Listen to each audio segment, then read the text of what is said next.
there's just no growth without pain. We've had the opportunity to work with billionaires. People have intimidation by your title or your position you have. Let your critics be your greatest coaches. If you aren't willing to get corrected, you just don't grow.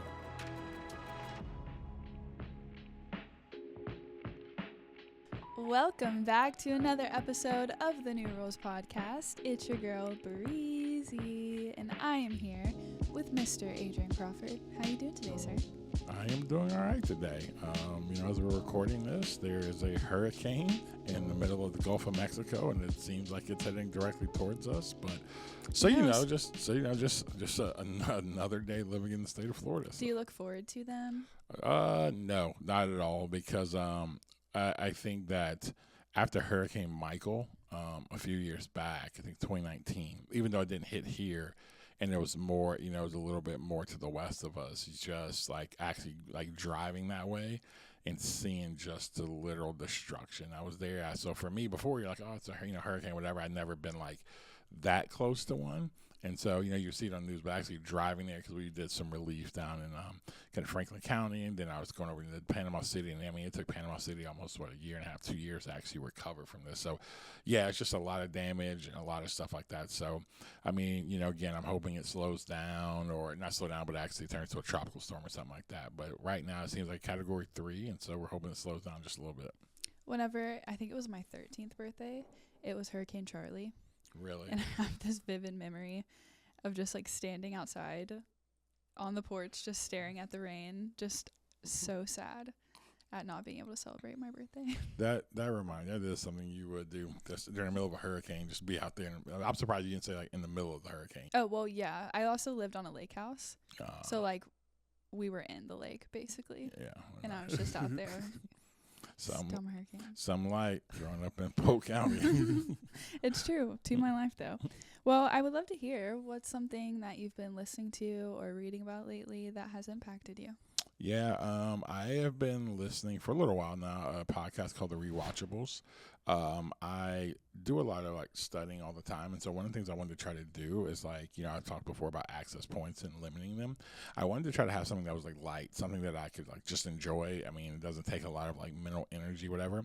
And so Rewatchables was started by Bill Simmons. He used to be an ESPN writer, then formed, had this thing Grantland, and now I forgot the name of the group that they use now, but The Ringer is who they are. But but they started this like a few years back where they'll go in and movies that people feel are rewatchable movies you can watch over and over again.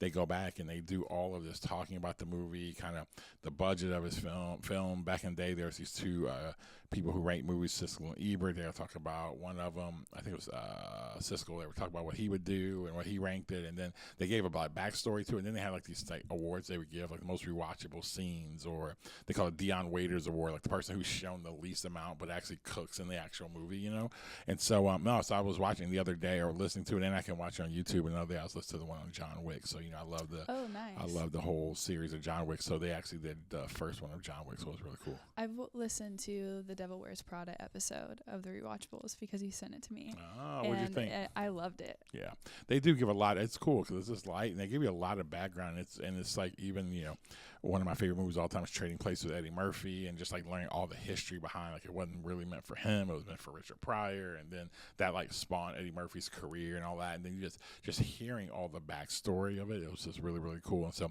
with John Wick, it was actually really, really awesome because again, it was there. A lot of the guys on there, their kind of like experience of John Wick was like a lot of us. Like it came out, and a lot of people didn't see it in the movie theaters, but it became like this. Everyone who did see it, they kept telling their friends, "You have to go see this movie." And so a lot of people waited, and then when it came on like HBO, things like that, people started watching it. And I think I saw John Wick maybe 2 or 3 years after I think John Wick 2 was coming out, and everybody kept telling me about how good this was. I'm like, yeah, whatever. And then I started watching it, and I'm like, dude, that's my favorite. All 4 of them. Again, I sometimes fall asleep. That's how crazy I am. I'll fall asleep to John Wick sometimes. But I've actually never seen John Wick. That's right. And I was telling you the other day that I'm hoping that they kind of bring it back into movie theaters because I feel like you have to watch it in a movie theater. Yeah. And I recently got an AMC A-lister membership, which I'm like ashamed to admit because I feel like that's something that I always viewed that people do like midlife crisis. Wow, in so their me? 30s. No, I'm just saying, yeah, just Well, saying, not just yeah, you. I mean, just saying anybody me. with an AMC A-lister Say, mention, hey, like, anybody, like you you're at that 40-year-olds period with of gray life. hair, you watch AMC But it's A-lister. so worth it. I recently learned what it costs and what you get from it. Oh my gosh. Yeah, 10 it out of is. 10. No, and movies are coming back. And what's the next movie you want to watch? Ooh, I want to watch Beetlejuice. I haven't seen the original though. Gosh, this is ridiculous. Please watch okay, before you go see it, please watch the first one. Okay. All right, watch the first one. I think I may even have it, so we'll see. Or you can Okay, watch it. you have it like on DVD. I think I for sure have it on DVD somewhere up in the attic somewhere. You know what I'm saying? Like, Probably got can that. you bring me also the DVD player? Because I don't. That's what I'm saying. I probably got that joint on VHS and too. like an HDMI cord. I'll need all the supplies. Shut up. Okay, moving on. Okay, so today we're actually going to talk about something that I think we've briefly mentioned a few times. We haven't done a podcast episode on it, but it's something we actually teach a ton on in the work that we do. And it's about receiving feedback, how to deal with feedback and criticism. So receiving feedback is pretty critical to growth, especially as an authentic leader, but it tends to be something that makes us incredibly anxious. Why do you think that is? I think human beings have not been taught properly how feedback can be, well, a lot of times you think about it when, depending on how you grew up, sometimes feedback was given to you many times in just not a healthy way. Like feedback was given because maybe a parent or a teacher or someone was just pissed off at you. So it was like, yelling or whatever, right? And they were just like, stop doing this, don't run out here, don't do that. You know what I'm saying? And so a lot of times we receive feedback that way. And then on top of that, when you receive feedback, so no one likes that. So a lot of times we don't receive it great. The other thing is that when you do receive feedback, I mean, it's correction. So it always feels some type of way.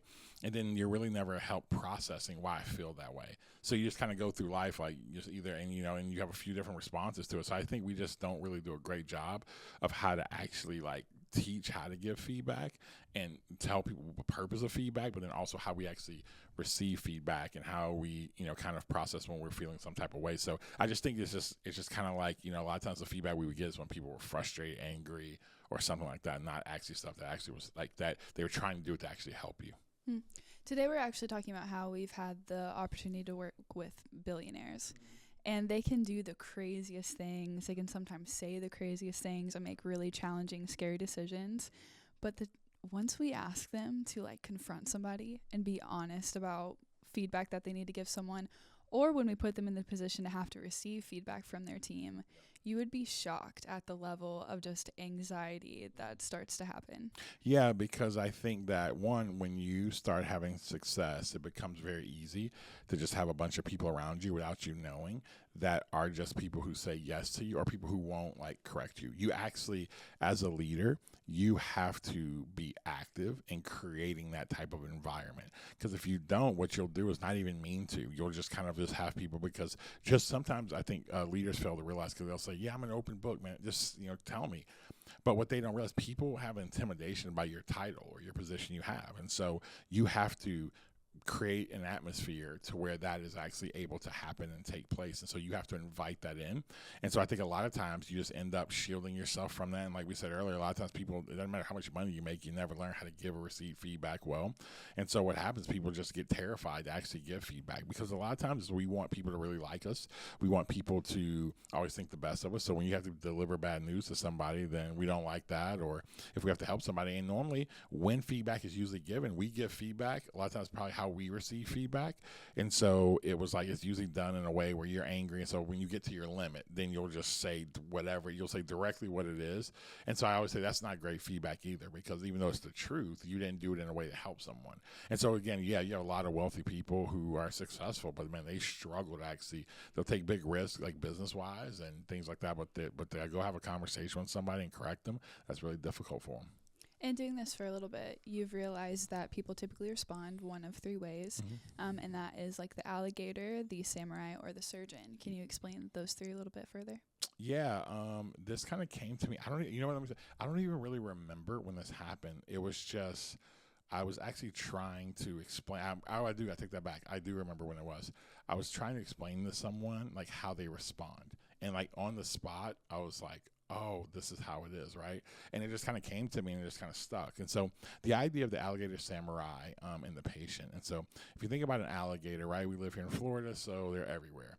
The one thing about an alligator has like lived for like, I mean, they've been around for, thousands, some people live millions of years. And the thing about it, that's what allows them to survive. And, a lot of times alligators live long lives and whatever. It's because of the fact that they have their skin is incredibly resilient. So it's hard to like pierce their skin and, stuff like that. And so because it's very tough on the outside.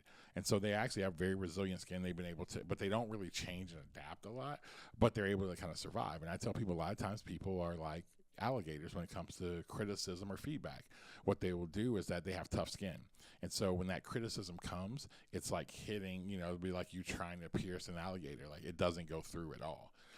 And so a lot of times that means people can end up walking in ignorance. They can walk in pride or whatever because they have built their way to not actually to take it in. That's their surviving mechanism. The other one is actually the samurai. And there's this thing called the Bushido Code, which is this very high like honor. It's like, they live by honor, courage, things like that. So because they live in that high honor culture, they don't want to live in dishonor. So if there ever is something where they don't live with courage or something like that, they have this thing called seppuku, which is actually like ritual suicide. So it's the whole thing of falling on your sword. And so the idea that they have so much shame for what they're doing or how they live that they're willing to just to die on their own sword. And I think a lot of times when correction happens for people, there's other people who are like the samurai to where they're opposite of the alligator. It's just when it pierces them, it's just like they take criticism and they let it run them through. It's the person who you sit there and have the conversation with and you try to, you're going in and you're like, okay, I'm going to correct them. And it's not that big of a deal. And you may say, hey, just can you make sure, when you put your fork in the sink to your roommate, put your fork in the sink or whatever, can you make sure that, you clean that or whatever? And then all of a sudden, like they just literally start crying. It says, yes, you're right. My mom used to say that I'm the worst. I'm never going to get this right. And you're just like, whoa, it's not that deep, right? That's somebody who's like the samurai, where like you were just trying to give them a small correction and help around the house. They took it as like this was an indictment on their entire life, and they live in shame and dishonor, and they run themselves through.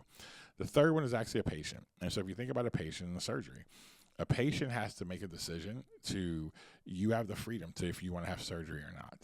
And then in having surgery, so that's a willful choice to then allow them to lay you on a table. And then what does a surgeon do? A surgeon goes in and cuts you, but he doesn't cut you to harm you. He cuts you and you willfully allow him to cut you, and he cuts deep enough in order to heal you and fix you. That is what correction and feedback should be. We should allow it to pierce us enough that it doesn't kill us like the samurai, or it doesn't pierce at all like the alligator, but actually it cuts deep enough in order to actually to fix us and heal us. And so I think those are really the three ways people respond to kind of correction and feedback all the time. When you're not at your best, which way do you typically go? I go both. It just depends. I am definitely, again, that's the complex nature of me. Some moments it's 100% like flight. Other moments it's fight. But if I had to pick one, I go way more flight. I go way more the samurai than I would do the alligator. How do you track the patterns? I think what I try to do is that when someone is saying something like to me or whatever, and I look back in that moment, I kind of like, whenever there's been a moment of correction and things even in the past, I would always try to look back and say, man, how did I respond? How did I feel? What did I say? And then what I would do is just kind of look at that. And then I would try to go underneath the hood of, okay, why did I respond that way? Because sometimes people say things to you and they'll say it to you in the wrong kind of way. And it may, you put the alligator up because then it pissed you off how they said it. They didn't say it in a way, and you could tell they weren't there trying to help you. They were actually trying to hurt you with it. But I always, I've said this before on this podcast, one of the greatest quotes I heard from Billy Graham was that, let your critics be your greatest coaches. Sometimes even when people say things the wrong way, it's okay to listen to them, to hear what they're saying, and then beyond, but then see wherever is there truth. Okay, make a correction and then move on. I think that so many times, I was reading this recently, and it's probably a podcast we'll do at some point, but I think that people, when someone like criticizes you sometimes, why we struggle with it, and we either go to alligator or the samurai, is because we don't learn to have this distinction. We think they're attacking us. Most of the time, 9 out of 10 times when people, even if they say something cruel towards you, even if they whatever, it's not them personally, I think, attacking you. They're attacking your idea. They're attacking your stance because how your stance makes them feel or their disagreement. They're not attacking you as a person. And I'll never forget, I mean, reading that, how that's really helped me, because I'm like, oh, they're not mad at me or don't like me. They don't like the idea, because especially when you lead and you're trying to get people to change, and then they start gossiping about you, or they say, they start to question your heart towards certain things, and you start to realize, like, man, what did I do? I thought I was this, and then they're saying, they start questioning your character, and then when you really look at it, if you go and do the examination, if it's not something going on in your character, you start to realize, no, man, they're attacking the idea or the thing you're asking them to do, and they're not actually attacking you as a person. Surgery, even when it's done at its best, is incredibly painful and comes with recovery. And that's also true with criticism. How, even in the pain, do we remind ourselves that it's worth it, and what makes criticism valuable? I think it makes you valuable because I think it's always like growth. You know what I mean? Like, there's just no growth without pain. I was thinking about that. Like, I grew like an inch or two for like almost 5 or 6 years straight, and it was just super painful. You know what I mean? Like, my knees were always hurting, my body just hurt because I was like growing. And so I tell people, like, growth has pain and correction has pain. Like, I mean, this is just reality. Nobody really wants to be we want to live like a perfect life. We want to do everything the right way, but most times we don't do everything the right way. And so for somebody to tell you, like, hey, you did that bad, or this wasn't great, or whatever, it's just really, really painful to be able to kind of receive that. Can you tell a story about a time, because I know that you have them, Mm-hmm. when there is a person who historically in their life has not taken criticism very well, Mm-hmm. and they don't make the change. They don't end up growing into somebody who learns how to take feedback, and it takes them down a trajectory in their life. Can you kind of explain to us maybe a story, or help us understand what the cost is of not allowing yourself to be pierced? Yeah, I mean, I see it a lot sometimes, like when I see with like people where they'll get like, who may act like more like the alligator, and as they get like older in life, and how they would act was like, oh man, I'm just me. I'm not gonna let anybody tell me who I need to be. I'm just real, all that stuff, right? And then you find them at like 45, 50, and they're saying the same thing, but they've really not progressed in life. It's usually, and what ends up happening with people, a lot of times I see who act as the alligator, it's always somebody else's fault. And so they never can move on or never make steps. So I've got people who I know, who I care about, that, man, they're always like complaining, and they always, like, when somebody tried to correct them, they would always justify it. Or even the alligator thing, they would talk about, man, they would always put on their childhood or how they came up, or this is just my environment or whatever. And I get that. But still, you're not allowing it to hit you. And then what they end up doing is they don't develop. I think on both sides, whether it's the alligator or the samurai, the thing is that if you aren't willing to get corrected, you just don't grow. You actually stay the same. And so, I mean, these are the same people a lot of times who actually, like, they may be trainers or people who played in sport, or they've been coached by other people, and in the sport they're fine with it. But when it literally comes to like life or whatever, they're like, they don't let correction actually happen, even though they maybe do that for a living. And so that's what normally goes, and people just don't grow. And I think emotionally they remain immature in that process. So that's why I think correction and feedback is so critical, because it just grows you and matures you in life, but very specifically as a leader. So there's also this reality that, like, I'm just not going to let anybody perform surgery on me. And I think that can be wise. How do you differentiate between when somebody is a person that you can trust with criticism, that you're going to let them have that kind of impact on you? I think there's time that goes with that. I think it's someone that a lot of times you can tell in their communication that they're not doing this they're doing it really to help you. Like I've said before on here, I've had people who have said things very harsh, foul language, the whole deal, and I felt incredibly loved that they're trying to help me. And I've had people say it very soft, very kind, and it felt so demeaning, and I knew they weren't trying to help me. And so I think you have to I think you can a lot of times sense and feel that. I also think it's just people, man, have you seen those people be that way with someone else, and has it helped them? That was always the thing for me. Whenever I look for mentors and people like that, I try to look, okay, who are the people following in their wake? Who are the people they've helped? Who are the people that have come out of their line or whatever? And a lot of times when I see it be something that's good, a lot of times I'm willing to, like, kind of trust that. That's why, man, you think about a doctor, man, you don't want to go to the doctor who has the who, oh man, he, only 5 people died. You know what I'm saying? You're like, no, I want to go to the person who's never had a death, right?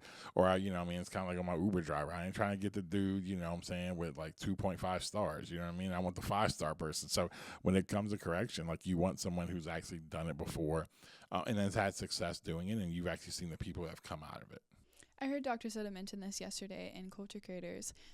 He talked about care and competency being the 2 things that you look at whenever it comes to receiving feedback from somebody. And I thought that was very interesting to play around with, because that does seem to be what it comes down to, is when you're giving me the feedback, do you care about me? And also, are you an expert in what it is that you're talking about?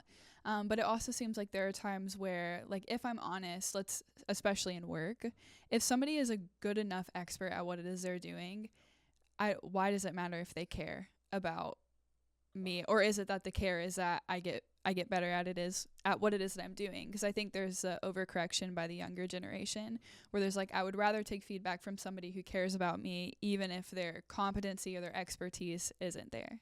Yeah, let me ask you this question, because how would you define, like, care? Like, let's say it's from a younger generation. How would you define care? Is it more of how someone, or what you mean by this, how someone talks? Is it their, kind of their communication style, softer, whatever? Mm-hmm. I mean, what does that mean for you? I would define care as an interest in my personal development. Okay, gotcha. No, I mean, I think that there is that tension, but I actually think even people who have competency, who are really good at what they do, it's just easier to receive it even though they may not say it. I think sometimes what happens is that we can mistake. I think what happens, we mistake the tone. We mistake the intensity. And not that tone and intensity can really show that someone doesn't care. But also, we can't bank that all the time. Someone just may have a very direct, sharp way they communicate. And in that, though, it's really care for them. You know what I mean? And so I think you have to look at, like, someone's willingness to do that. What are they actually saying to you? Are they saying it to you because, no, they want you to be better? Or are they just like, oh, I'm so annoyed with you. Let me just stop doing this, da-da-da. You know what I mean? I think those are just things you have to look at. What's the most challenging feedback you've ever had to give somebody? Wow. It's a really, really good question. I won't say who it is, but I will say that it was recently, actually.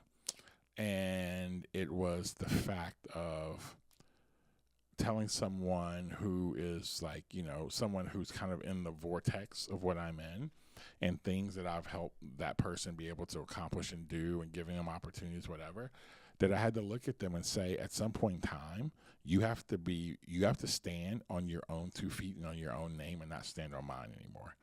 Because what they would do is they were using that because they knew that the people they were around wouldn't fire them, wouldn't get rid of them because of the relationship I had with them. And so, and it got to a point to where I'm noticing that, and I'm like, no, you can't do that. Because that's really hard, because what you don't want to do is you ever come off in like an arrogance or whatever. But it was true. It's like, no, like, you have to stand on your own. You have to stand on your own name. You have to do this. They should want to keep you around and not fire you because you're doing your job and you're doing it really well, not because of their respect and what I've done for them. They should do it because of you. And now, again, I will use influence, name, whatever, to give you an opportunity. But one thing is not okay with me, that if I do help you do that, you got to stand on your own. Because I can get you to the dance floor, but you have to dance, and it can't be me doing that. And so that was a really difficult thing, because the person love, care for, but it's just where they're at in life, and they got to kind of mature in that. How did that play out? We'll see. Right now, it's still in progress. Real time. We will see right now. I think it's heading in a good direction, but again, it's an everyday decision you have to make. Mm-hmm. So what is the most challenging thing that you've ever had to hear? For my wife. I knew you were going to tell the story. Yeah, it was from Wendy. It was several years ago, and as I've mentioned before on here, just like with some of the struggles I've had up and down with mental health, and to live with someone who has like mental health struggles and challenges, that can be very wearing on someone. That can impact them, especially when they love and care for you and very committed to you. And that's how Wendy is. And what it was that she finally got to a place where she was like, She just looked at me one day, and it was like when I was in a very kind of dark moment, and she was like, "Man, I love you. I care for you. I'm not going anywhere, but I've realized I cannot keep you alive. I've been trying to do all these things to help you stay alive, but I can't do that anymore. So it'll be the worst thing ever if you decide to end your life, but it's not on me. I can't do that." And it was in that moment, because you're in a dark place, you're like, dude, you don't want to hear that. You know what I'm saying? You just want somebody to be there to comfort you, whatever. But it actually was the best thing that, that happened. And I'll be honest, that's the whole thing about being alligator, samurai, even a patient. In that moment, I was actually, even though I was feeling so down, I responded in that moment like an alligator. But how I became the patient, because later when I walked away, I really sat in that, and it just hit me. I'm like, yeah, no, she's not responsible for me. She's not responsible for that for me. And so I became a patient. I started off as an alligator, but then I was willfully allowed that to happen to actually become a patient. And so that right there, like, kind of changed me and began this journey for me to actually move forward and becoming more and more mentally, emotionally healthy. Can you tell a story about a time that somebody has given you feedback, probably not in the kindest way? Maybe they're airing you out. Maybe it's from something that might not even necessarily be true, but you took that situation as an opportunity for you to still grow. It wasn't so much an airing out. It happened, like, again, I always try to do things like in real time as best I can. But it was, as we're recording this, it was about a week. Yeah, about a week ago. It was the person who's actually my communication coach. We were talking about, we were working on something, and again, he helps me in communication mainly on when there's sermons that I preach or whatever. And so, he's a brilliant guy. And so he's talking to me, and the sermon he had looked at, because what we do every couple of weeks, and he goes through it. He like carves it up top to bottom. And he's a very encouraging person, but very direct as well, which I really appreciate. He's a really great coach. He actually, because I felt like this was a lot more me. What I was preaching, it was a lot more me. So I felt good about it, And so I'm thinking, I go in there, man, he's going to think this is the greatest thing because it's more me, whatever. And he had really clear feedback, and it was really difficult in that moment. And so it's not what you're saying about somebody airing me out, but I really took it that way. I took it really, like, I was like frustrated because I'm like, man, this is me. And again, and in my head, how I took it, you're trying for me not to be me. You want me to be this cookie cutter, blah, blah, blah. And so that's hard for somebody who has, like, as we've been looking at Irving Manus and stuff, like frequencies as a maven, like, I just see the world different. I'm just maven. You don't understand. Yeah, I know. That's what I want to say. Like, I see the world different. And like, I just like, so you just want me, being cookie cutter to me is like the worst thing ever of how I feel to be that. And so, like, but I felt like that's what he was doing, but he wasn't. What he actually said was like, and so even when I walked away from it, I was still frustrated. And for like a couple days, I was frustrated. Even when I was preparing my sermon for the next one, I literally was like, screw this. I'm going to do this the way he thinks I should do it just to prove him wrong. It was strictly out of spite, right? But as I started working through it, I was like, oh, what he's saying makes complete sense to me. Because what he was trying to get me to do and what he was trying to get me not to get caught into is, yes, you need to communicate your unique self, but your unique self is there to help people. And if you're going to help people, you have to actually point people to where you actually got that from. Because he was saying for 25 years, you've studied the Bible, you know it, you view the entire world through that, and you've learned how to work in that in different environments. He's like, but people who may be part of your church, they don't. So you have to actually show them. So it's not based on you in there. And so that was like real feedback that I took very personal and thought it wasn't something that was helping me. But later, as I went through and I started like kind of even out of spite, still pissed off about it, I started working on it. I was like, oh, he was actually right. And then I was willing to like humble myself and do it. And I'm just really thankful that it actually happened. So if we think about this, you think about all three. Alligator has toughness, right? If you think about a samurai, there was this idea of like humility. That's what they wanted to walk in. And then when you look at somebody who's a patient, there's like vulnerability that's actually there. And I think those three things, when they're like done well, can actually really be helpful. Because here's the thing. I think all three of those things, sometimes when it does come, when somebody's starting to try to air you out, right? And they're just in this criticism that's coming your way that's not helpful, you have to be able to like take that in and listen to it. But very quickly, you have to become the alligator, especially if it's not true. if all of a sudden, someone comes in and says, they start questioning, stuff about you, and it's completely off. It's just they have whatever thoughts, feelings, whatever, they have their own stuff, and they just start projecting all this stuff, and you're like, what are you talking about? Now, if you look at that and be like, okay, is any of this true? No. Then you have to instantly become the alligator, right? There's got to be a toughness there. I tell people in leadership, you have to have like toughness. There's got to be thick skin you have to have. But also you have to have humility, because I think as a leader, you must be willing to have humility in those moments. And man, like I said the other day, I did something, I saw it, I received it, I had to move on and go from there and realize I was wrong. And then you have to be vulnerable. That's one thing too. It's like, it's hard for a person, if you're trying to get better, to actually be honest and vulnerable about like, man, yeah, you're absolutely right. That's probably the hard thing. When someone corrects you, for you to actually look at that person and says, no, you're absolutely right, and it be really true. Not just say it because you're like, well, this is what I want to say. I see that crap a lot from leaders where they'll admit faults and wrongs that they genuinely do not believe they're wrong in, but they'll do it because that's what you should do as a leader. So it's really performance. But how you begin to see it's fake is when later they never act out of it. They never change. They never correct. They still keep doing it. And so that's a fake, false thing too. You know what I mean? Like, and I used to do that. I used to be the person, well, that's what a leader does. A leader practices humility. So if someone says I did something wrong, you're right, I'm wrong, you're great, I'm the worst, you're the best. Now I don't do that, because if it's not true, I'm not helping them.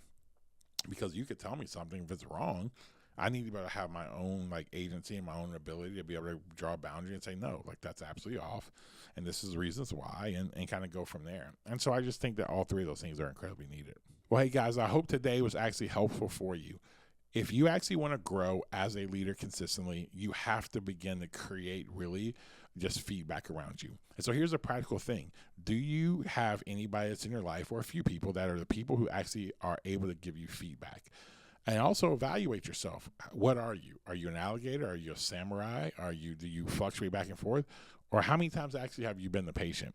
If you actually want to grow as a leader, you actually have to consistently practice this, because there's always going to be that opportunity to pop up as alligator or a samurai. But we actually have to be patient. That's what the world's needing as an authentic leader. They need more leaders out there willing to be vulnerable, willing to take corrections, not to kill them, but to actually make them better. Until next time, keep writing new rules.